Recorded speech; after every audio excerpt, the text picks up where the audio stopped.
সদা প্রভু তাদের সবার কাছে আছেন, যারা তাকে ডাকে সবার কাছে আছেন, যারা তাকে সত্যই আহ্বান করে।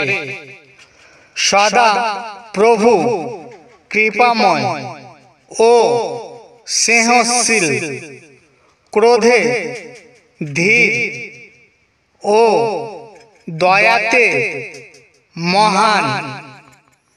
সদা প্রভু সকলের প্রতি মঙ্গলময়, নিজের সব সৃষ্টি প্রতি তার করুণা অপার। সদা প্রভু মহান ও অতি প্রশংসা পাওয়ার যোগ্য, কেউ তার মহানতার পরিমাপ করতে পারে না। তোমার রাজত্ব অনন্তকাল স্থায়ী রাজত্ব, আর তোমার অধিপত্য বংশ পরস্পর স্থায়ী। সদা প্রভু তার সব প্রতিশ্রুতিতে অবিচল, এবং তিনি যা করেন সব কিছুতেই নির্ভরযোগ্য। ধন্য সেই ব্যক্তি যার সহায় ঈশ্বর।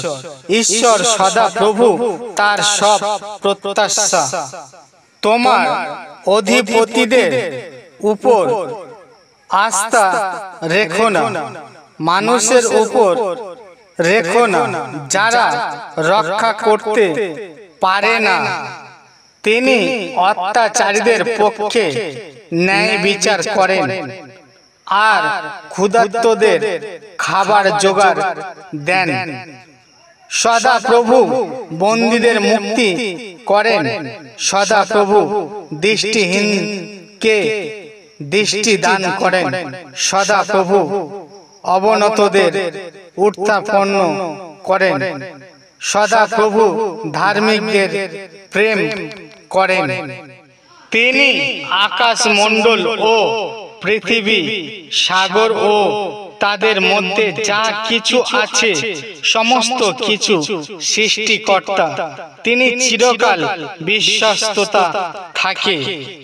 সদা প্রভু বিদেশীদের রক্ষা করেন, অনাথ ও বিধবাদের তিনি বহন করেন, কিন্তু তিনি দুষ্টদের সংকল্প ব্যর্থ করেন। তিনি ভগ্নচূর্ণদের সুস্থ করেন, এবং তাদের সব ক্ষতস্থান তিনি বেঁধে দেন। সদা প্রভু তাদের উপর সন্তুষ্ট যারা তাকে সম্ভ্রম করে, যারা তার অবিচল প্রেমে আস্থা রাখে। মহান আমাদের প্রভু ও অতিশয় শক্তিমান, তার বোধ শক্তির কোনো সীমা নেই। আকাশের তারাদের সংখ্যা তিনি নির্ণয় করেন, এবং তাদের প্রত্যেককে তিনি নাম ধরে ডাকেন। সদা প্রভু নম্র চিত্তদের বাঁচিয়ে রাখেন, কিন্তু দুষ্টদের ভূমিতে নিক্ষেপ করেন। তারা সবাই সদা প্রভুর নামের প্রশংসা করুক, কারণ শুধু তারই নাম মহিমান্বিত। তার প্রতিপত্তি পৃথিবী ও আকাশমণ্ডলের ঊর্ধ্বে।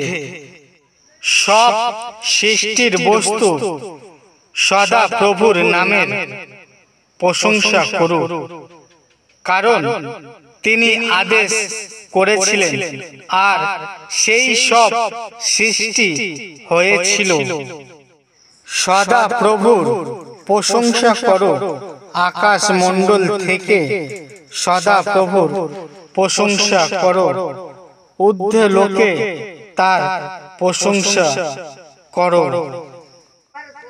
কারণ সদা প্রভু তার প্রজাদের প্রতি প্রসন্ন।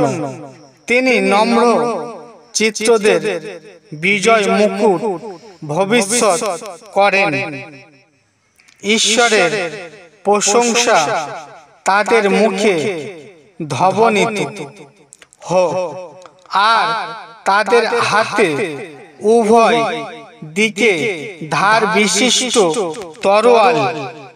সদা প্রভুর প্রশংসা করো, সদা প্রভু উদ্দেশ্য নতুন গান গাও।